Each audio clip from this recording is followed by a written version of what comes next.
సిరిసిల్ల నియోజకవర్గ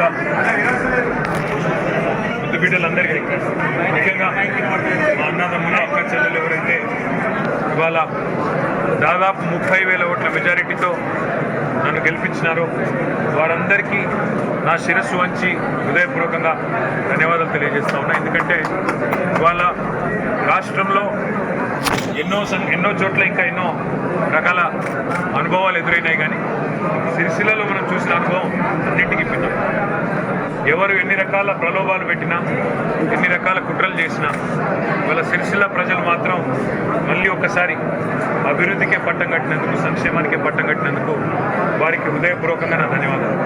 మా నాయకులు, మా కార్యకర్తలు అందరూ కూడా మరి చాలా కష్టపడి గత 100 రోజులుగా పనిచేసిన ప్రతి ఒక్కరికి నా హృదయపూర్వకమైన అభినందనలు.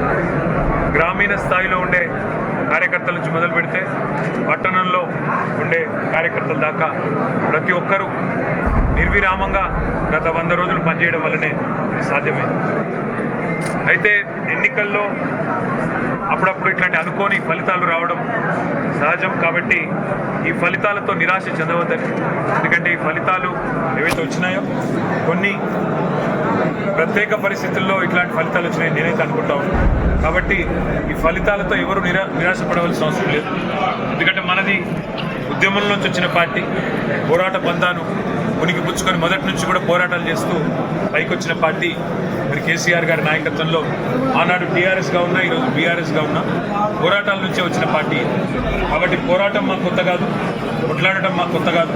తప్పకుండా ప్రజల పక్షాన ఇవాళ అవతల వైపు వాళ్ళు ఏవేవైతే హామీలు ఇచ్చినారో ఆ హామీలన్నీ కూడా నిలబెట్టే దిశగా, ఆ హామీలన్నీ కూడా వారు నిలబెట్టుకోకపోతే తర్వాత ప్రజల పక్షాన ప్రజల గొంతుకై తప్పకుండా మాట్లాడతాం. ఇప్పుడు మాత్రం ఒకటి వాస్తవం, ఇవాళ రాష్ట్రంలో నాకు కూడా గత 3 రోజులుగా ఫీడ్బ్యాక్ వస్తుంది. అయ్యో కేసీఆర్ గారు ముఖ్యమంత్రిగా లేరా, ఈ ప్రభుత్వం పోయిందా అనే మాట ఇవాళ కాంగ్రెస్ పార్టీ కోటేసిన ఓటర్లు కూడా చెప్తా ఉన్నారు. సరే, జరిగింది ఏంటని పక్కన పెడితే ఇది వాస్తవం. కాంగ్రెస్ పార్టీ కోటేసిన వాళ్ళు కూడా ఇవాళ మాకు చాలామంది మెసేజ్లు పంపుతూ ఉన్నారు, చాలామంది వీడియోలు పంపుతూ ఉన్నారు. అన్న ఇట్లా జరిగింది. నా విజ్ఞప్తి ఏమంటే ఇవన్నీ కూడా రాజకీయాల్లో, ముఖ్యంగా పవర్ పాలిటిక్స్లో అధికారం రావడం పోవడం చాలా కామన్. దీని గురించి బాధపడవలసిన అవసరం లేదు. నిరాశ ఉంటుంది, ఖచ్చితంగా ఉంటుంది. ఇక్కడ మనం ఆశించిన ఫలితం రాలేదు కాబట్టి నిరాశ ఉంటుంది, కానీ బాధ అవసరం లేదు. ఇక్కడ ప్రజలు మనకు కూడా 2 సార్లు అవకాశం ఇచ్చింది కాబట్టి దానికి బాధపడవలసిన అవసరం కానీ భయపడవలసిన అవసరం కానీ అంతకంటే లేదు. వాళ్ళ 39 మంది ఎమ్మెల్యేలు ఇచ్చినారు ప్రజలు మాకు. కాబట్టి ప్రజల విశ్వాసాన్ని నిలబెట్టుకుంటూ మాకు ఇచ్చిన కొత్త పాత్రలు, మీ గతంలో మాకు 2 సార్లు అవకాశం ఇచ్చినారు, అధికారం ఇచ్చినారు, దానికి ధన్యవాదాలు. దానికి వినమ్రంగా రుణపడి ఉంటాం, ఇప్పటికైనా రుణపడి ఉంటాం. ఇవాళ అధికారం రాలేదని చెప్పి ఆరాటం కానీ బాధ కానీ లేదు. ప్రతిపక్ష పాత్ర ఇచ్చినారు, ఆ ప్రతిపక్ష పాత్రలో కూడా రాణిస్తాం. ప్రజల గొంతుకై తప్పకుండా ప్రజల పక్షాన్ని నిలబడతాం. వారు ఇచ్చిన హామీలు, అధికారంలోకి రావడానికి ఇచ్చిన హామీలు ఏవైతున్నాయో ఒక్కొక్కటిగా నిలబెట్టుకోకపోతే తప్పకుండా ప్రజల తరఫున మళ్ళీ గొంతు విప్పుతాం, తప్పకుండా ప్రజల తరఫున మాట్లాడతాం. 1000% మాకు విశ్వాసం ఉంది. తెలంగాణకున్న ఒకే ఒక్క గొంతు కేసీఆర్, తెలంగాణకున్న ఒకే ఒక్క గొంతు బీఆర్ఎస్. ఈ పార్టీని ప్రజలు వదులుకోబోరు. కాబట్టి నాకు సంపూర్ణమైన విశ్వాసం ఉంది. ఇది కేవలం ఒక తాత్కాలికమైన చిన్న స్పీడ్ బ్రేకర్ మాత్రమే. ఈ గవర్నమెంటు, ఇప్పుడు వచ్చిన గవర్నమెంట్ ఏదైతే ఉన్నదో మరి వారి మీద ప్రజలు చూస్తూ ఉన్నారు. చాలా పెద్ద మాటలు, పెద్ద హామీలు ఇచ్చినారు. 2 లక్షల రుణమాఫీ అన్నారు, ప్రతి ఒక్కరికి ఇల్లు కట్టిస్తామన్నారు, మరి ఆర్టీసీలో ఉచిత ప్రయాణం అన్నారు, ఇంకా చాలా చెప్పినారు. అవన్నీ కూడా ప్రజలు రాసి పెట్టుకున్నారు. ఇవాళ తప్పకుండా ప్రజలు అన్నీ కూడా గమనిస్తారు, తప్పకుండా ప్రజలు అన్నీ కూడా జాగ్రత్తగా ఆలోచిస్తారు. ఆలోచించి మళ్ళీ ఎంతో దూరం లేదు, నాకున్న అవగాహన మేరకైతే ఎంతో దూరం లేదు, తప్పకుండా ప్రజల విశ్వాసాన్ని గెలుపొందే క్రమంలో తిరిగి మా పని మేము చేసుకుంటూ, మా కార్యకర్తలు మేము నిర్విరామంగా ఉద్యమంలో ఎట్లయితే కలిసి పనిచేసినామో అట్లే భవిష్యత్తులో కూడా పోతాం. వేములవాడలో దురదృష్టవశాత్తు స్వల్ప మెజారిటీతో మరి ఓ సీటును కోల్పోయినాం, కానీ భయపడేది లేదు, బాధపడేది లేదు.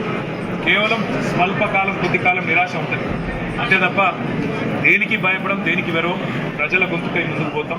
కేసీఆర్ గారి నాయకత్వంలో మళ్ళీ తిరిగి ప్రజల విశ్వాసాన్ని గెలుచుకునేందుకు ఒక బాధ్యత గల ప్రతిపక్షంగా పనిచేస్తామని చెప్పి మీ అందరికీ కూడా విజ్ఞప్తి చేస్తూ, మరి సిరిసిల్లలో ముఖ్యంగా నాకు ఇంత పెద్ద మెజారిటీ ఇచ్చిన మా సోదరులందరికీ సోదరిమణులందరికీ ధన్యవాదాలు.